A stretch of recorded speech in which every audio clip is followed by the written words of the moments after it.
It is definitely 20 minutes before the hour 8 o'clock, and you are still listening to TUTFM 96.2. We amplifying voices, empowering lives. And I'll tell you this. Tonight on Kasi Entrepreneurship, we then dive into one of the biggest questions facing township businesses. How do you raise money to start or grow your hustle? And in a world where so many great ideas die before they even leave the ground, understanding the right founding pathways becomes a game changer. And this evening we're putting the spotlight on one of the most important vehicles for Black economic empowerment. That is the National Empowerment Fund, an institution that has been designed specifically so to support Black-owned businesses with real capital. I was doing a little bit of research there, and I found that from 250,000 rands all the way to 15 million rands. But we really have to ask the question, how does NEF really work? What does it take to qualify? And how can then township entrepreneurs then position themselves to access this kind of funding? And to help us break it down, definitely joined by Makopo, who's an entrepreneur, mentor, and I think a voice that is deeply rooted in the Kasi business ecosystem. He understands the challenges, the gaps, the opportunities that exist for township entrepreneurs who are ready to elevate their business. So, if you ever wondered how to unlock funding, especially through institutions like NEF, definitely stay tuned because this conversation is for you.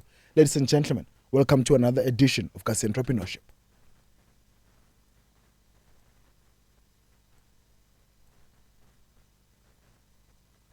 Welcome to another empowering edition of Kasi Entrepreneur on the Groundbreakers, right here on TUTFM. This segment is proudly brought to you by Makopo.com, redefining smart home experience. From voice control ovens to AI-powered home tech, Makopo.com is your trusted partner in luxury and smart living. Step into the future with home appliances that works as hard as you do. Let's build township economy, one entrepreneur at a time. One entrepreneur at a time. Let's definitely do it. Ramakopo, good evening and welcome to the show. Good evening, Mr. Madisa. Welcome to the show as well.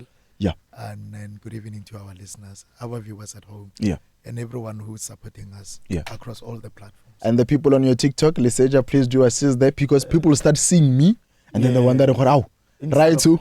Instead of seeing right, so let me ask you first on how was your day, because we did speak in the morning and you said you had your very busy day. I think it's becoming so abnormal for me not to be busy.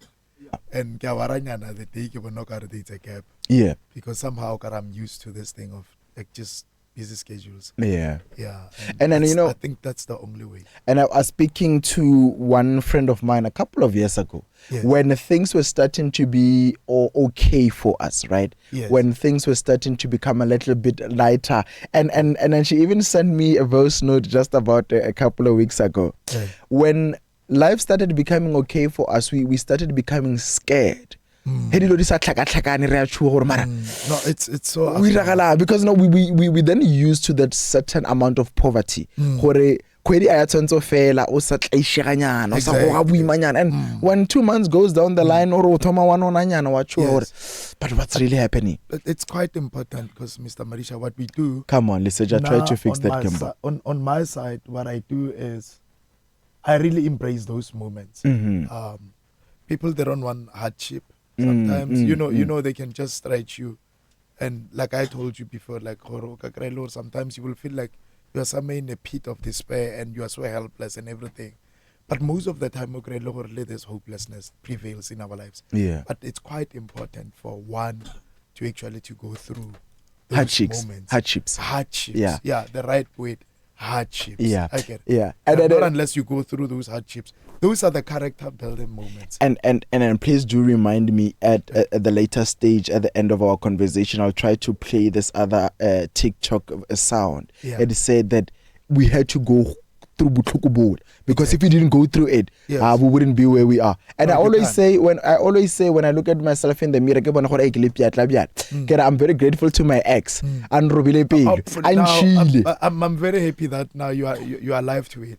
I want to run another man or you are handsome, but at least today I was just waiting for this moment for you. Yes. Or but at least to do. So now, Mr. Madisa, I think a lot of people don't want to go through that, but now, not unless you want to go through that, you will never be an entrepreneur. Yes. This is how I will start with it. Yeah. I told you being an entrepreneur actually also encompasses, or it entails you being able to adapt to any kind of situation, be able to respond to any kind of setback. Yeah. And you must have the capabilities actually to be able to identify, even in hardships, in crisis and everything, you should be able to spot or be able to identify some opportunities. Yeah. So not unless you are able or you welcome those moments in your life, you will never be an entrepreneur. Yeah. Entrepreneurship, it's something else. Not unless you are able, people, Mr. Marisha, even in their own personal lives, they really don't want to go through some hardships. Yeah. And let's definitely get into the heart of the conversation as much as we're speaking of hardships and entrepreneurs, right? Yes. Let's speak of the National Empowerment Fund. Want us to break it down to then say, what does it really do? And I mentioned in my introduction that it was part of my research, but I want you to speak from experience as an entrepreneur, as a business person, as a black man owning a couple of businesses, to then say it is the aim of the NEF and then vele to saboma. Yeah. A disclaimer first. Yes. I'm not part of the National Empowerment Fund. Yeah. But I think it's in a very good spirit of this show, this platform, that we give away the information that the entrepreneurs out there, they need. And the second disclaimer, as much as I'm not part of the National Empowerment Fund, I've never been funded. I've never been a beneficiary of any fund. I get it. But remember here, the platform, the very purpose why, or the main reason why this show exists, it's for that reason we want to give away the information and inform some of the people when it comes to, or how can they. Now, where does this thing premise, Mr. Madisha? It premises on the fact that we have been, during most of our time when we started, we had a lot of entrepreneurs here. Most of the time, what it's echoed almost in every show, give the leg. Because whenever we ask any of our guests to say, what are your challenges? When you look at the top of the list of every entrepreneur's challenge and the frustration, give the issue inadequate access to finance. Almost everyone said that, yeah. Yes. To say an inadequate access to finance, that's the main issue. Now, I always say to you, it's like a curse to be a black person, more especially of my age, because we always start on a deficit. If you look at our counterpart, non-Africans here in South Africa, you cannot compete with them because already they've got so substantial amounts of money to can even do or fund any project. So now, as a black child, you always have to start on the deficit. About everything. Now, all the platforms, it does not matter or you do have a business. It does not matter. To continue, Ramakopo, please don't lose your chain of thought. Yes. It does not necessarily matter or how beautiful your idea is, as long as you don't have the access to finance. I think that's a barrier. Now, let me start Tomon. When we started the show, really there are actually legislative efforts or legislative, what should I say? Means. Government came up on. Historically, as black people, there are so much economic injustices of the past. Black people, systematically, we were marginalized. True. There was no way that we could participate in the mainstream of the economy. Yes. And then now, what the government did, as part of the efforts to actually redress those economic exclusions of the past, what they did, they came up with the legislative frameworks like black economic empowerment and so on. Yes. Le ga e le gore Mr. Sere o re boditse gore no, it's voluntary. It's not something that it's enforceable. Like, True. Yes. Now, but one of the efforts that government came up with, understanding very well gore, there's no way that we can start having the conversation about the economic inclusion, not unless black people, they do participate. Yes. Now, one of those efforts, and then they came up what we call the National Empowerment Fund Act. It's an Act number 105 of 1998. So now, through that, Mr. Madisa, then what they did, Baba started the development finance here. It's a National Empowerment Fund. It's one of the development finances like the IDC, which is legislatively mandated to make sure those PEE transactions and so on, they do happen. Without necessarily you saying, oh no man, I don't have anyone who can fund me. Yeah. Previously, I think the very previous episode, we spoke about there are so many ways of raising funds. But I think it depends on the size, the magnitude of your business, your idea. Yeah. Other business ideas, you don't need much of capital. And then we said you can start with social capital, you can start with whatever access to finance that you have. But there are projects, not right now we need to agree, or there are projects or businesses stay long or you really need funding. Yes. Right from the beginning, because are so capital intensive. Yes. And I was gonna get in there and ask you on that point when you mentioned we have to agree that there's certain businesses that need funding no matter what. Yes. So as I was doing research when we spoke, then I realized the NEF offers different products. Yes. Such as the entrepreneurship finance. Yes. Procurement finance. Yes. And the franchise finance. Yes. My question is that how does an entrepreneur know what a product when they go and ask funding from those people? Yeah, firstly, Mr. Madisha, need to make a very big research. Yes. Now you need to do a research. One of the research is because people have been saying, no, the government cannot help. I was so shocked, even myself, when I went through some of the data out there, especially on the websites of some of these governmental departments. You really need to understand what is government sector focus before you can start knocking on the wrong doors. You need to understand what is the sector, or the focus, the sector still or government it's looking at. You will say it's a coincidence. The very same thing that we promote, township economy, it's at the top of everything. It's rural and township economy at the top of the National Empowerment Fund. But let me pack it there. Now we also spoke, and these things, Mr. Madisha, in fact, they confirm the relevance of our conversations. Every single Tuesday and every Thursday. Tuesday and Thursday. Yes. Now, township and rural economy, that's number one. Number two, remember on the month of, I think we even extended it on the month of August. Yes. We had a lot of women entrepreneurs. True. Come again. Yeah. And then now it's one of the focuses state Longor government it's looking at. To my surprise, Mr. Madisha, most of the time we know, or whenever you see a woman maybe in the top leadership of any company and so on, mostly are just tokens.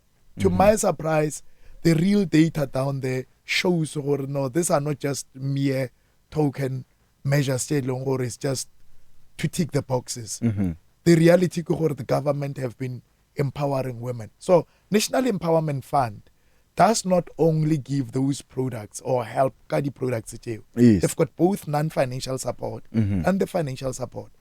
Remember, our topic today, how can you go about raising funds?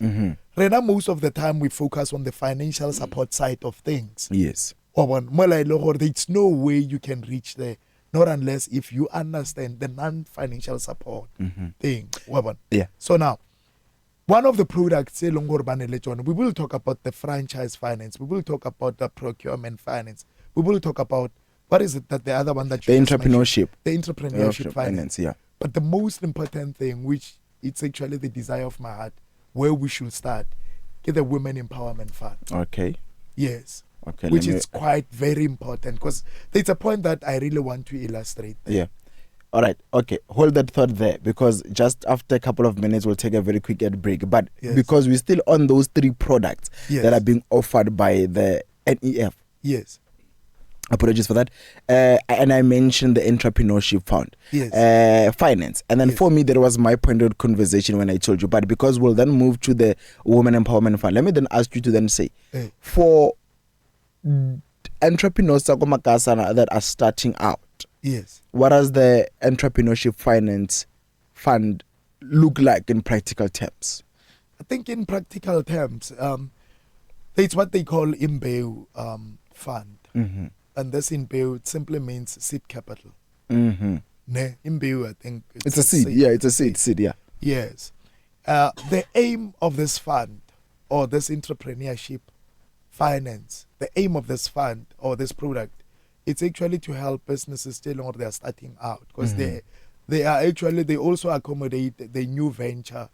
Mm-hmm. They do have that, what they call new venture finance. They help the small businesses still are still startups, not necessarily the ones still or already, but they are helping actually both, Mr. Madisa. They're still startup. You need that financial contribution to start out. Yeah. And then they can actually help you maybe from the minimum of 250,000 rand, like you You said. said yes. Maybe to some couple of millions. It depends on which sector you are. They can even maybe give you up to 75 million or so. But they also do have, they do also finance, and still under entrepreneurship finance. They also do give finances for expansion reasons. Okay. You have been existing. All what you need to do now is just to transition your business from where it is now to another level. And somehow you need That more particular money. cash. Yeah, to be capacitated, to be able to have that capacity for you to be able to honor some of your contracts or what you promised your clients. Sure. Now they do also finance, they do also help you there.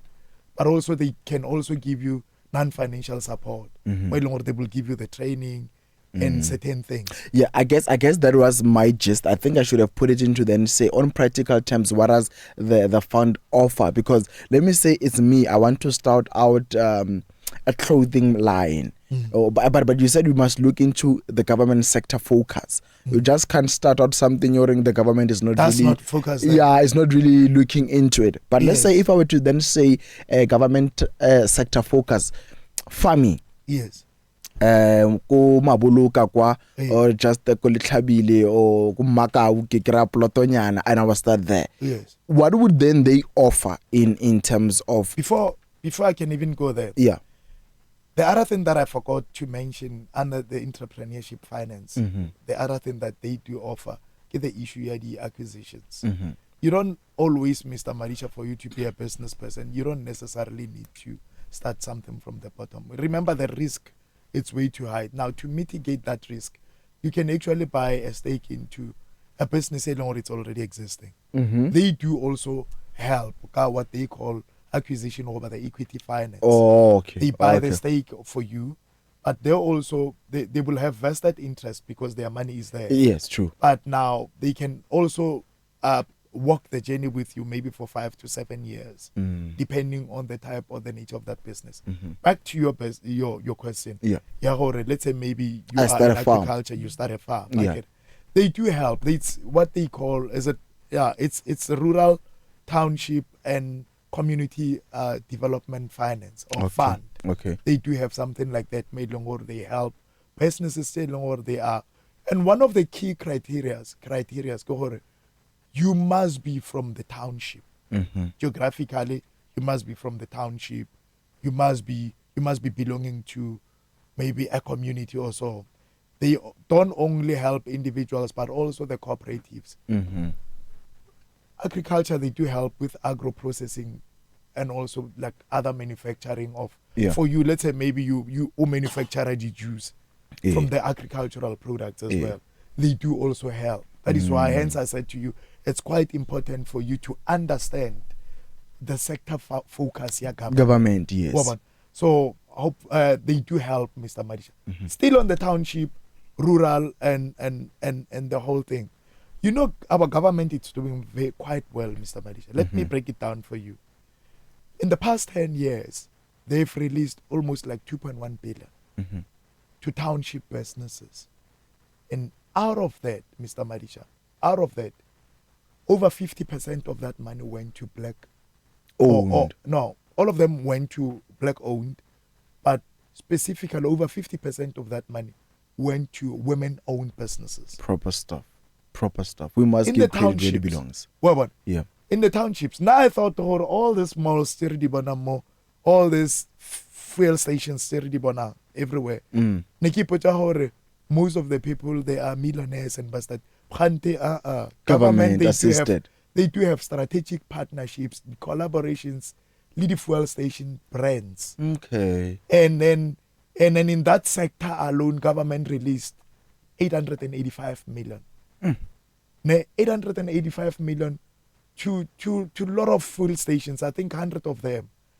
But 44% of those fuel stations still exist kokasi, but in the portfolio of National Empowerment Fund, ne, are owned by women. Can you see some of the things, Mr. Madisa, when you don't have that much vested interest into knowing? Yes, it's easy for us to dismiss anything that a government, but I can see the strides and the impact that they do. All what they need most of the time, it's in exchange of social impact. It's your business viable enough for you to be able to create more jobs. All right. Hold that thought, Ramakopo. It is time for us to go quickly pay our bills. We'll definitely be back after this. Ladies and gentlemen, don't go anywhere. You're still listening to TUTFM 96.2, amplifying voices, empowering lives. And this is another edition of Kasi Entrepreneurship. We'll be back after this. TUTFM has signed a code of conduct that is enforced by the Independent Communication Authority of South Africa. Under the code, we are committed to giving you content that is fair, programming that is not harmful, and news that is accurate.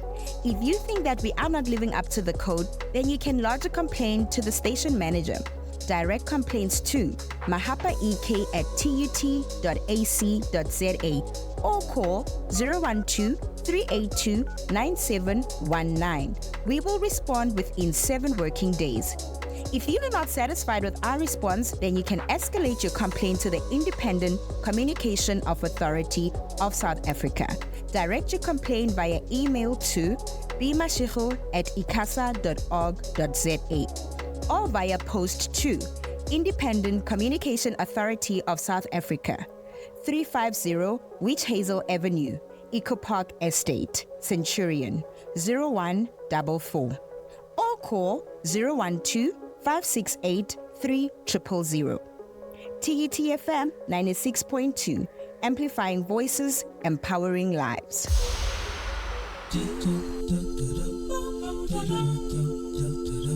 Ladies and gentlemen, may I present to you TUTFM.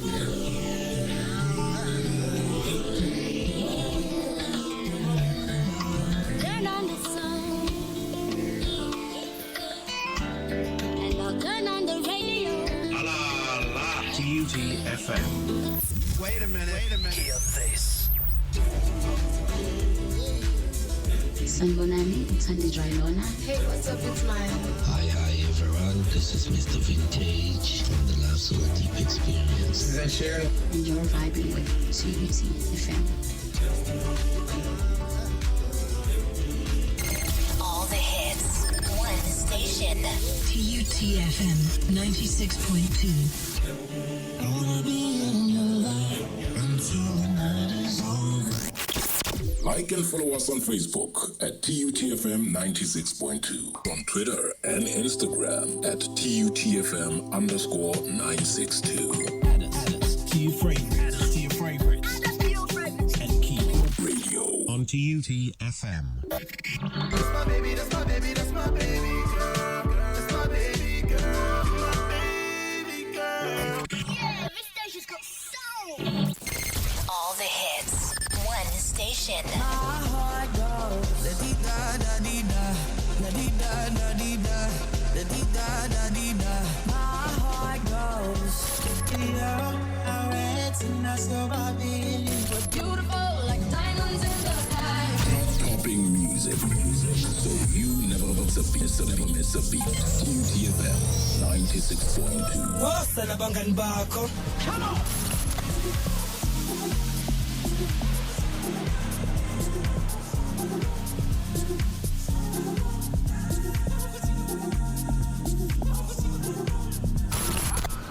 You're locked on to the coolest station in Pretoria. Cause we play this. Yeah, that's us. 5 minutes after the hour, 8 o'clock, you are still listening to TUTFM 96.2. We amplifying voices, empowering lives. And I have to tell you that TUTFM 96.2 is then inviting interested candidates to the radio auditions for voluntary services on weekdays and weekend shows. For your minimum requirements, you must have your matric certificate, fluency in English or at least one or two other South African languages, good communication skills, must reside in Soshanguve and surrounding areas, must be flexible and willing to work graveyard slots. The youth must be between the ages of 18 and 35. You must be able to fluently speak English and one of the following vernacular languages: Sepedi, Setswana, Setsonga, Tshivenda, and isiZulu. And for the job requirements, you'll then be required to then host and co-host of assigned vacant shows at the program's manager's discretion. Research on content and information to produce a good show, participate in the station's projects, and you must definitely possess good interview skills. Interested candidates may then also bring their CVs for auditions on Wednesday, the 10th of December at 10 o'clock. For more information, please do call us 012-382-9032 or 012-382-9719, or then visit the radio station, Building 53 at TUT Soshanguve South Campus. Ladies and gentlemen, may I present to you TUTFM.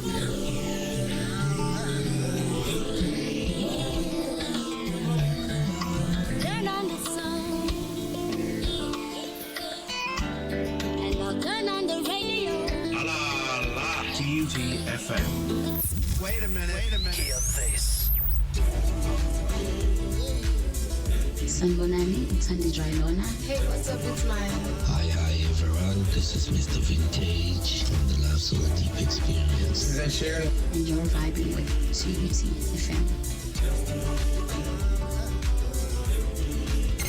All the hits, one station. TUTFM 96.2. I wanna be in your life until the night is over. Like and follow us on Facebook at TUTFM 96.2, on Twitter and Instagram at TUTFM_962. Add us to your favorites. And keep Radio On TUTFM. That's my baby, that's my baby, that's my baby girl. That's my baby girl, my baby girl. Yeah, this station's got soul. It is definitely 7 minutes after the hour, 8 o'clock, and we're still here on Kasi Entrepreneurship. Makopo, let's then speak should I start off with the requirements of the qualifying criteria, or you want to start with the Women Empowerment Fund? Let's go to Women Empowerment Fund, but before we go there, we really need to break it down a little bit. Yeah. I get it. Sure, true. Yeah, especially this National Empowerment Fund. So far, the National Empowerment Fund, Mr. Madisa, approved over 10 billion rands to black-owned businesses. To actually more than 1,000 black-owned businesses. And then out of that 10 billion rands, Mr. Madisha, 6 to 7 billion rand has been released so far to those businesses. Remember, there's a difference between being approved and receiving the funds. Yes. But so far, they've been able to disperse over 7 billion rand to more than 1,000 black-owned businesses. 7 billion rands. Yes. Billion. Yes. But now, the most important thing, they've approved over 10 billion to fund the businesses over 10 billion. I get about this thing, why he misbehaving. Yeah. But now, the most important thing, Mr. Marisa, let's look at the failure rate, if possible. There's failure rate? Yes, because out of all those businesses that have been funded, those 1,000 businesses, black businesses, yes, I get 76% of them are doing very well. 76% doing good. Amid all our economic challenges, if you look at South African economic outlook, the picture doesn't, it's not that word. It's not clear. But now, you see gore, these people, they are not just throwing money to anyone who are an entrepreneur. They give the support. Hence, I'm saying to you, you can have this entrepreneurial spirit, you can have very good business ideas, everything, but you do need non-financial support. Yes. So now, it's only 24% of businesses still or they couldn't survive, the ones that were financed. I get it. But now, like I told you, Hore, almost 2.1 billion went to the township businesses, more especially with the garage and so on. So, but when it comes to women empowerment, Mr. Madisa, Hore, it's very important because most of the women, as much as we know, Hore, most of the businesses still in the townships, we said 52% of all the businesses still where they are in the rural and in townships are owned by women. Again, hence the chunk of the money went to women-owned businesses. So this is the fund. I think it's way too quite important because most women, it's so difficult for them to get finance and or any kind of help. We spoke about gendered norms and we spoke about gendered poverty and other things in the past.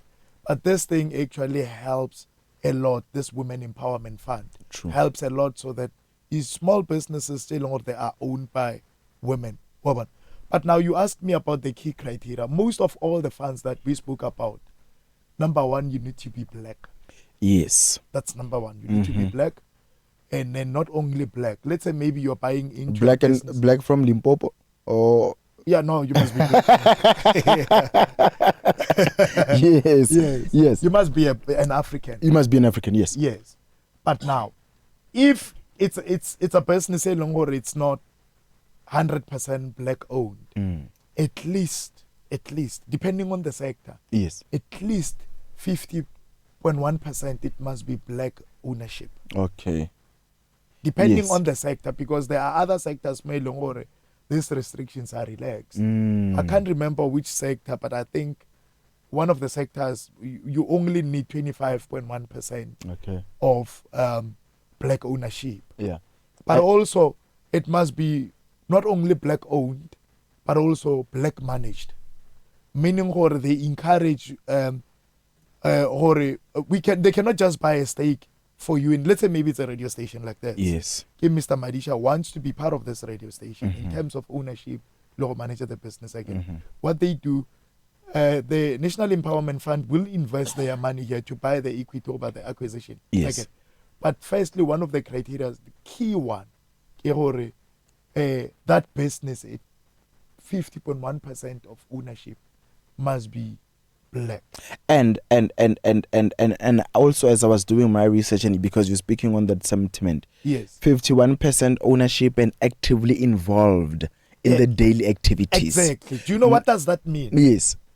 It simply means, for example, they do have what they call franchise finance. Finance, yes. Yeah. If Habatsama buy a franchise in any of the businesses, you must engage in the day-to-day business operations. Yes. Now my gist is that why is that so important to the NEF? It's very important not only to the National Empowerment Fund, but for every business owner, for every entrepreneur, more especially if your business it's not that quite sizable, it's still a small business. You need to be there, Madisha, because I've learned the hard way. Personally, this is my personal experience. Yeah. If you are not there, a lot of things they are senior. If you were Angela. Argo, for example, in a franchise space. That is why, but no, this is very key. Yes. In the franchise space, let's say maybe Argo, for example, or in a restaurant space. From my experience, from one of owning a restaurant. Owning a restaurant. You know, how Mr. Marisha, they can take out the chickens, overcook for them, because that is a meet a certain standard. Remember, the taste must be consistent. Okay.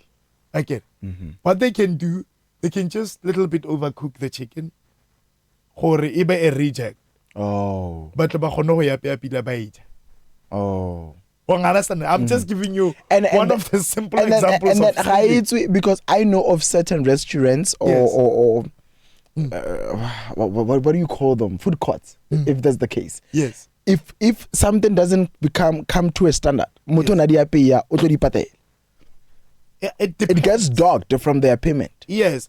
What's or why? Because I get it, people can sometimes you're just looking at your employees, apusha a willy bean, and there are 12 chickens in there. Yeah.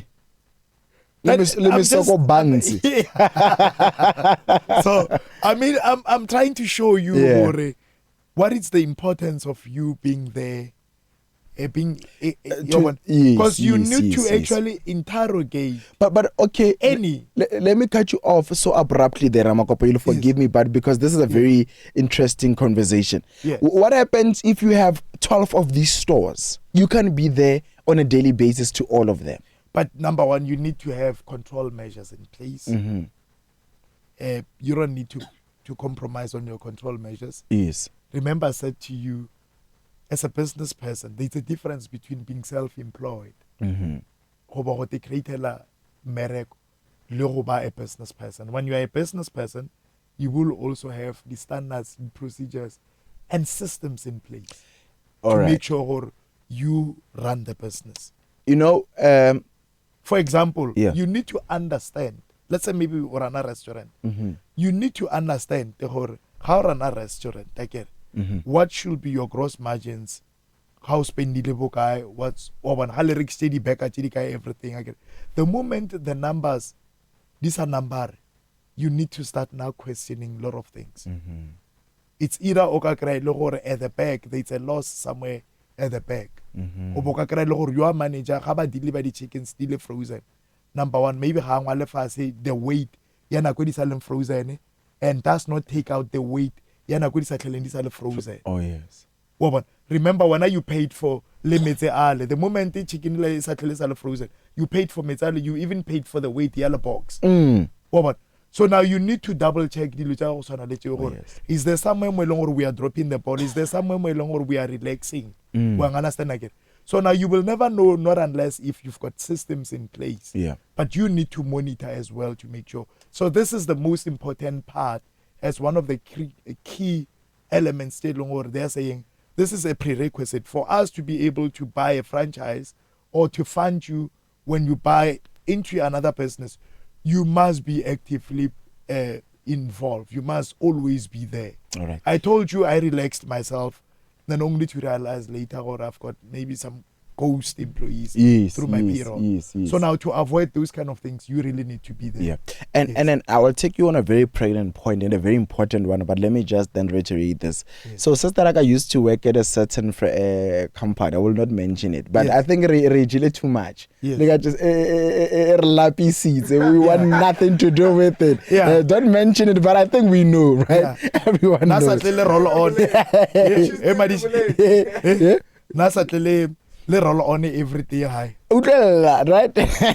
Every single. So I think they are entitled to a meal every single day as lunch. So no, it depends. It depends on your employment contract. It depends on the relationship there. It depends on how. For example, the restaurants they are halal strict. Yeah. It's halal. Yeah. They don't allow employees to bring anything from home. Yes. Because we don't know how. Yes. No, so that particular company. And in that way, then we accommodate the space out. Okay, since really a halal store, all the employees they will eat here. Yeah. Yes. So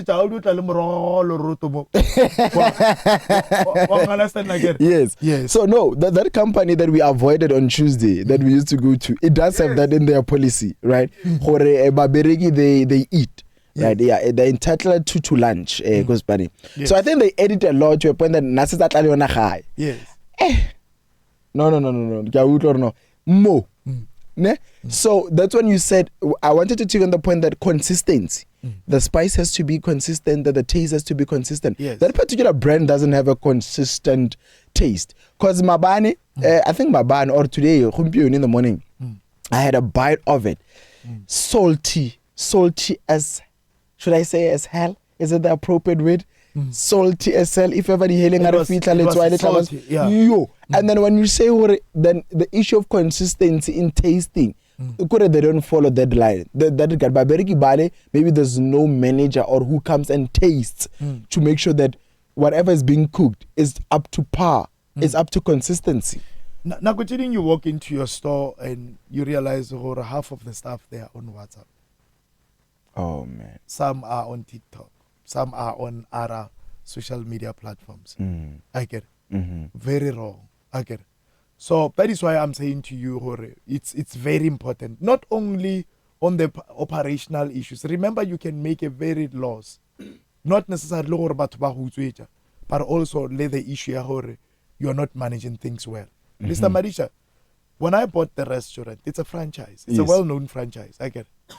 Number one, I realized Hore, when I looked at the financials to that restaurant, then I realized Hore, the voids, church outly. Void every shift in any minimum 6 voids. Every shift. Now na motho ga reka a meal, a family meal wa 254 rand. And then le voira 6 times or 7 times in a shift. And you are running a restaurant, there are 3 shifts. Every shift is got minimum 6 voids. Now, here's the thing. To my surprise, the voids are chimula. Kita the cash transactions. I only live void longer moto na swipe ile karat. A decline or anything of that sort. Yeah, or maybe na regulate through this platforms. Online. Yeah. All of the voids get the cash transactions. What's the cost I came into? The moment the owner is in a because that was number one reason why they were selling. Because they said to me, we are selling this thing because we don't have time. We really don't have time. We are running factories and we don't have time to be coming here counting chickens and how many wings are left. And our focus is somewhere else. We'll lose time. We're losing time. We're running out of time. But I want to take you on another one of the criteria you need to meet, Mr. Madisa, as well. Yes. You may also be obliged. It's one of the funding criteria. You may also be obliged to go through the mentorship program for the purposes of skill transfer. And the other thing, what they consider also, your expertise, your experience in that field. Where one I get as a black person. No, but that's proper. Having a mentorship program. Yes. That's proper because that's proper. Yeah, because you imagine can save a lot of millions instead of by avoiding a lot of mistakes. True. Yeah. And then I wanted to come to mistakes also. Yes. Mistake it's a thing, and also the challenges. It's a little thing that when people when they are applying for those. But before we come to those, let me take you on the documentation. What kind of documents are needed? The documents, I didn't look too much into them, but obviously, Mr. Madisa, you will really, I don't know. I think I'll also go back and also do my proper research on those documents. Yes, but obviously, number one, I think compliance come first. Compliance. Yeah. I don't think you can be funded not unless your business is it's compliant. When I talk about compliant, one day we spoke against this regulatory barriers. Actually, government needs to somehow relax some of them again.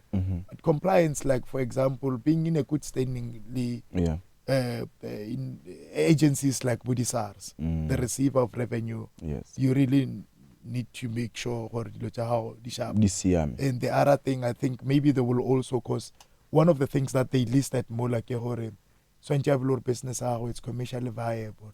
But now how do you prove your business is commercially viable, not unless if you produce financial metrics of your business. Meaning you will need maybe with the day-to-day bookkeeping.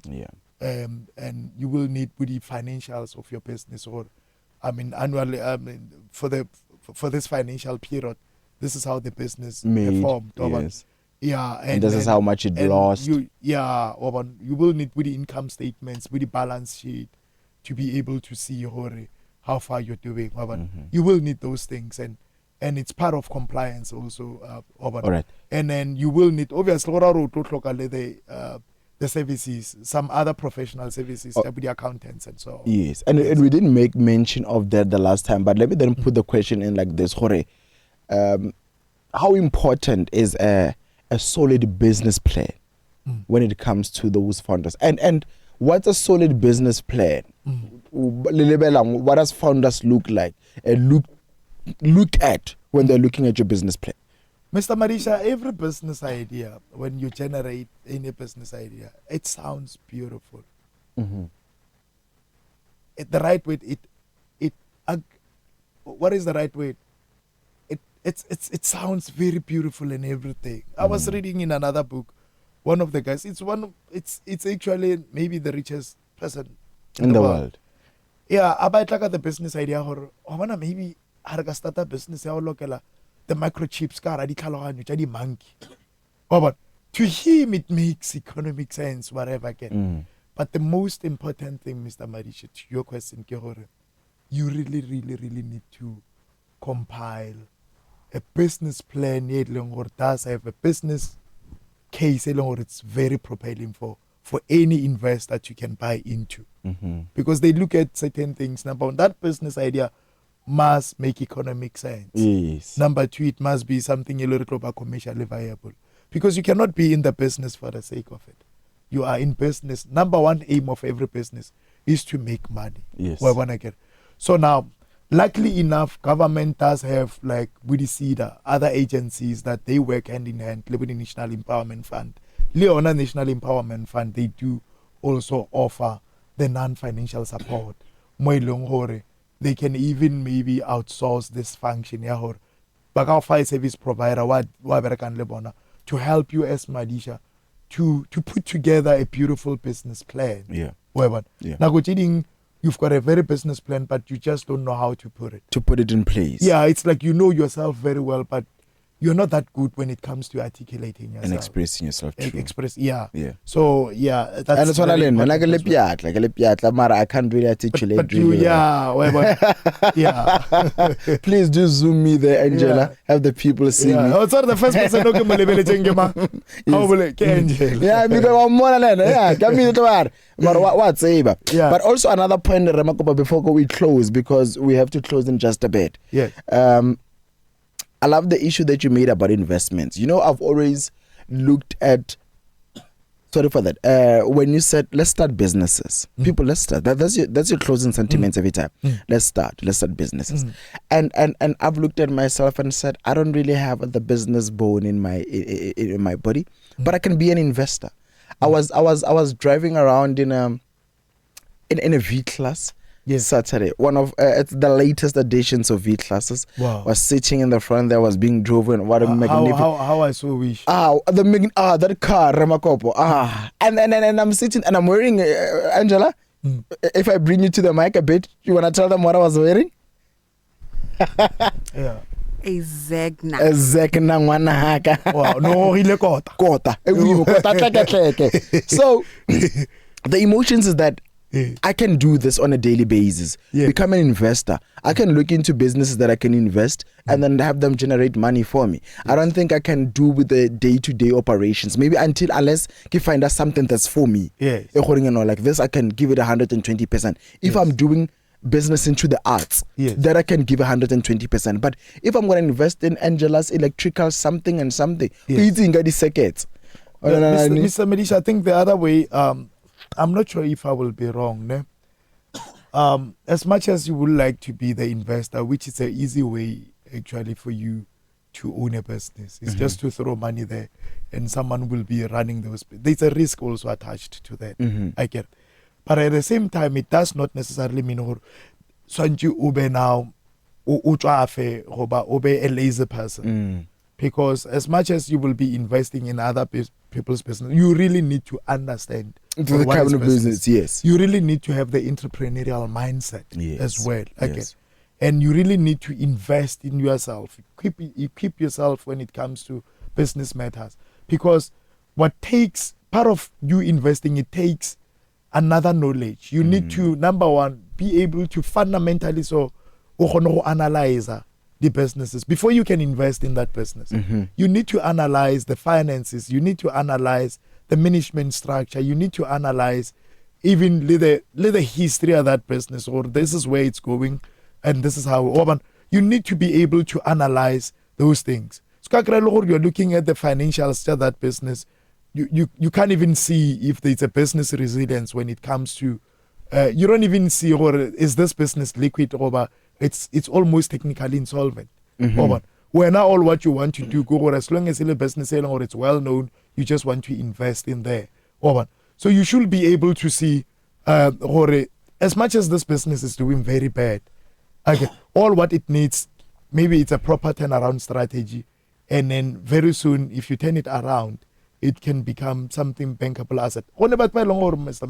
The way they are so good, they invest in businesses say longer they are falling. Yes. They just target businesses say longer they are falling. And they look at the whole business, then they will apportion a certain condition. They will say, no, but now this is what, if we can do 1, 2, 3, this business will come back. They buy that business discounted.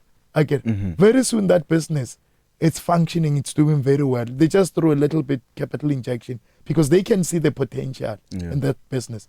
So now, I took very long time. I sound like a politician. Because I took a very long time to answer you.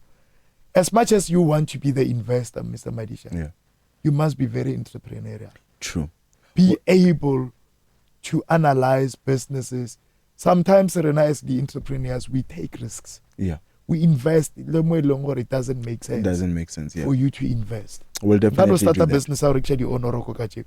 Ubuti Buchor Makopo. Ka 2025. But Wabasa di Onoroko. I saw the potential somewhere. Yeah, and we can bring the Onoroko back into fashion, Ramakopo. We can definitely bring them back. But let's close it off here, Ramakopo, because time is no longer on our side. 30 seconds, your message that you want to leave with the township entrepreneurs who have the dreams, have the ideas, have the passion, but like the funding to bring all of those to life. I will always borrow from the CEO of Capitec. You like that guy, eh? You should get a sitting with that guy, eh? Maybe go out for coffee. Yeah, I will always borrow from him. Yeah. Let me just borrow from him to say, massively so for us to be able to unlock the potential that our economy does have as South Africa. We need to increase the number of entrepreneurs, more especially in the townships. No wonder why government, in their process, Mr. Madisha, to try and redress those injustices, economic injustices, their sector focus at the top of the list, rural, community development, and also this township economy. That's where they are focusing. Guys, our icon Nelson Mandela, it always seems impossible. Until what? Until it's done. Maybe. Until it's done. Now I'm saying, let's go into business. As much as it's frustrating, so much intimidating, let's go into business. That's the only way, Mr. Madisha, these days to survive. I don't encourage people to have an employee mindset. Yeah. Can we just own businesses? Let's own businesses. Angela, please start your business coming in from Monday. And then we'll implement it January. Start thinking about it. Ladies and gentlemen, I thank you so much for being here with us. And this wraps up another edition of Kasi Entrepreneurship. Good evening. We'll be back in just a bit.